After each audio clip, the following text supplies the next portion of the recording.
Welcome to Pastor's Chat today.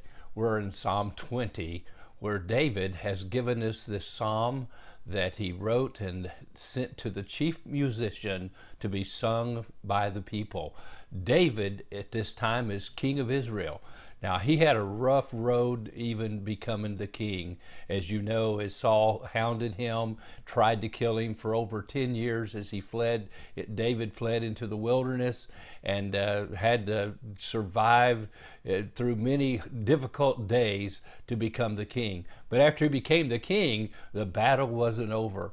My friend, we have a rough road even before we become a Christian. And some people believe when they become a Christian, everything is going to be a bed of roses. But that's the furthest thing from the truth there is when you read and study the Bible and understand the Christian life. We are at war. We are in a battle. We wrestle not with flesh and blood. The weapons of our warfare are not carnal. We're told over and again that in this world we will have tribulation. When the people of Israel crossed the Jordan River and came into the promised land, the land of blessing, Beulah land, they still had to fight the battles to gain victory over the enemy there and to establish themselves. And my friend, we are at war, but thankfully we have a leader, the Lord Jesus Christ, who has already conquered the enemy. We stand in his victory. We need to remember that and understand that. And that's what this psalm is about. This psalm is about before the people of God go to war.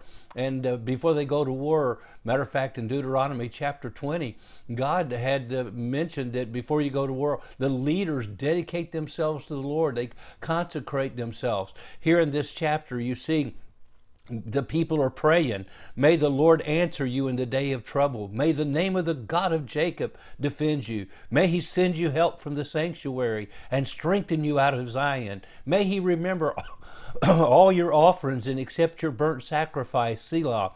David would go in before, he would have the high priest go in, and he would go to the temple and make sure the sacrifices were offered, or the tabernacle at that time, before he would go into battle. And the people would pray and seek the face of the Lord. Now, what I wanted to talk about for a few moments today is the first verse here, may the Lord answer you in the day of trouble.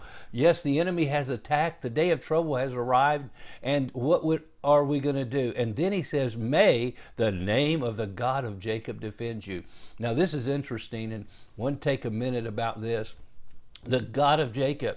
You know, God identified himself by the title, the God of Abraham, the God of Isaac, and the God of Jacob, when he told Moses he was to go face the greatest leader of the world, Pharaoh, and lead the people of Israel out of slavery, out of Egypt, to the promised land. What a task. And so when God showed up, God says, I'm the God of Abraham, the God of Isaac, and the God of Jacob.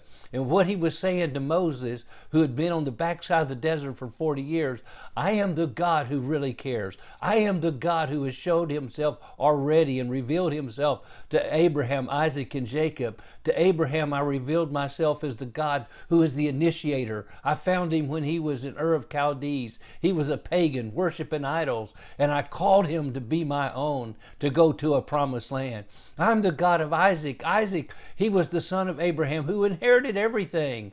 Oh, my friend, God is the God of Abraham. He's the God of Isaac, but he's also the God of Jacob. Now, Jacob was a big mess. I'm telling you, he stole the birthright. He stole the blessing. He went and connived around to gain everything he got, to get his two wives, Leah and Rebecca, Rebecca. And he did all that, and he was a mess. His name, Jacob, means deceiver. But one day he met God, and his name was changed to Israel there at the brook Peniel, the brook Jabbok, and God changed his name. And God called, after that, God often identified himself over and again, some 23 times, as the God of Jacob. When you are weak and when you have not done right and you have failed, God still is your God, and he will help you. And the people were acknowledging the God of Jacob defends you.